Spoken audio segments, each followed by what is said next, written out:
Hi friends, welcome to my channel. ನನ್ನ ಹಸಿರು ಮನೆ ಬ್ಲಾಗ್ ಚಾನಲನ್ನು ಪ್ಲೀಸ್ ಸಬ್ಸ್ಕ್ರೈಬ್ ಮಾಡಿ, ಶೇರ್ ಮಾಡಿ, ಲೈಕ್ ಮಾಡಿ. ಇವತ್ತೊಂದು ಮಸಾಲ ಪಾಸ್ತಾ ಮಾಡುವ.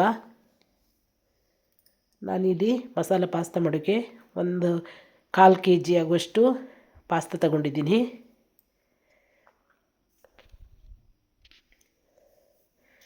ನೋಡಿ, ಈ ಥರ ಪಾಸ್ತಾ ತಗೊಂಡಿದ್ದೀನಿ ನಾನು. ಇಲ್ಲಿ ಕುದಿಯೋದಕ್ಕೆ ನೀರಿಟ್ಟಿದ್ದೀನಿ. ಕುದಿತಾ ಇರುವ ನೀರಿಗೆ 1 ಚಮಚ ಉಪ್ಪು, 1 ಚಮಚ ಎಣ್ಣೆ ಹಾಕ್ಕೊಳ್ಳುವ.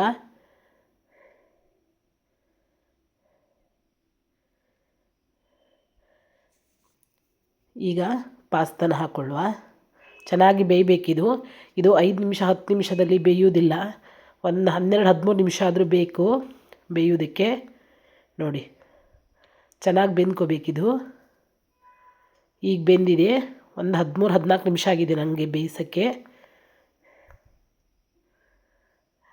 ನೋಡಿ, ಚೆನ್ನಾಗಿ ಬೇಯ್ದಾದ್ಮೇಲೆ ಸೋಸ್ಕೋತಾ ಇದ್ದೀನಿ. ಇದನ್ನು ಹಾಗೆ ಇಟ್ಟಿರುವ. ಈಗ ಇದಕ್ಕೇನೆ ನಾನು ಮಸಾಲ ಪಾಸ್ತಾ ಮಾಡೋದಕ್ಕೆ ಒಂದು 10 ಎಸಳು ಬೆಳ್ಳುಳ್ಳಿ ತೊಗೊಂಡಿದ್ದೀನಿ, ಕಟ್ ಮಾಡಿ ತೊಗೊಂಡಿದ್ದೀನಿ. 1 ಹಸಿಮೆಣ್ಸಿನ್ಕಾಯಿ, 1 ಈರುಳ್ಳಿ ಮತ್ತು 1 ಟೊಮೆಟೊ ತೊಗೊಂಡಿದ್ದೀನಿ. ಈಗ ಒಂದು ಪಾತ್ರೆ ಇಟ್ಕೊಂಡು 1 ಕ್ಯೂಬ್ಸ್ ಆಗುವಷ್ಟು ಬೆಣ್ಣೆ ಹಾಕ್ಕೊಂಡಿದ್ದೀನಿ. ನೋಡಿ, ಮೊದಲು ಬೆಳ್ಳುಳ್ಳಿ ಸ್ವಲ್ಪ ಫ್ರೈ ಮಾಡಿಕೊಳ್ಳುವ. ಆಮೇಲೆ ಹಸಿಮೆಣ್ಸಿನ್ಕಾಯಿ ಫ್ರೈ ಮಾಡಿಕೊಳ್ಳುವ.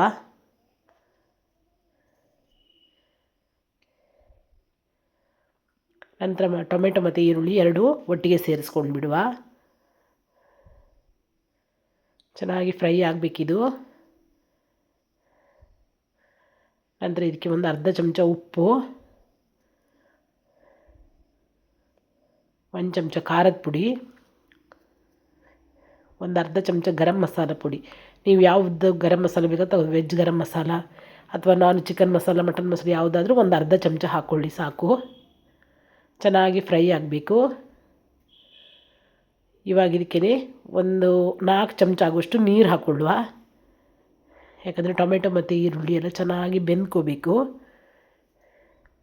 ನೋಡಿ, ನಾನೊಂದು 5 ನಿಮಿಷ ಮುಚ್ಚಿಟ್ಕೊಂಡೇ ಬೇಯಿಸ್ಕೊಂಡಿದ್ದೀನಿ. ನೋಡಿ ಎಷ್ಟು ಚೆನ್ನಾಗಿ ಬೆಂದಿದೆ ಅಂತ.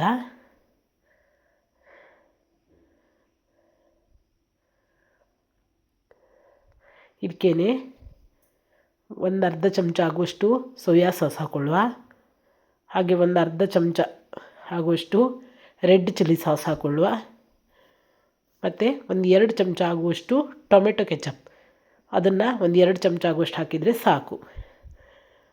ಸೋಯಾ ಸಾಸ್ ಮತ್ತು ರೆಡ್ ಚಿಲ್ಲಿ ಸಾಸು ಅರ್ಧ ಚಮಚ ಅಷ್ಟೇ ಸಾಕು, ಜಾಸ್ತಿ ಏನು ಬೇಡ.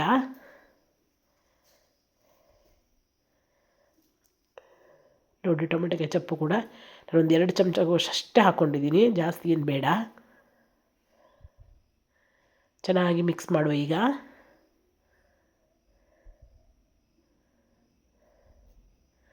ನೋಡಿ, ಚೆನ್ನಾಗಿ ಮಿಕ್ಸ್ ಆಗಿದೆ.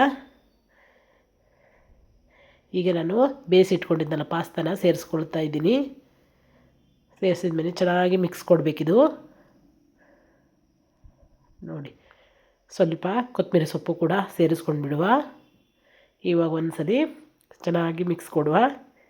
ನೋಡಿ, ರುಚಿಯಾದ ಮಸಾಲ ಪಾಸ್ತಾ ರೆಡಿಯಾಗಿದೆ. ಮಾಡೋದಕ್ಕೂ ಈಸಿ, ತಿನ್ನೋದಕ್ಕೂ ಅಷ್ಟೇ ರುಚಿಯಾಗಿರುತ್ತೆ ಇದು.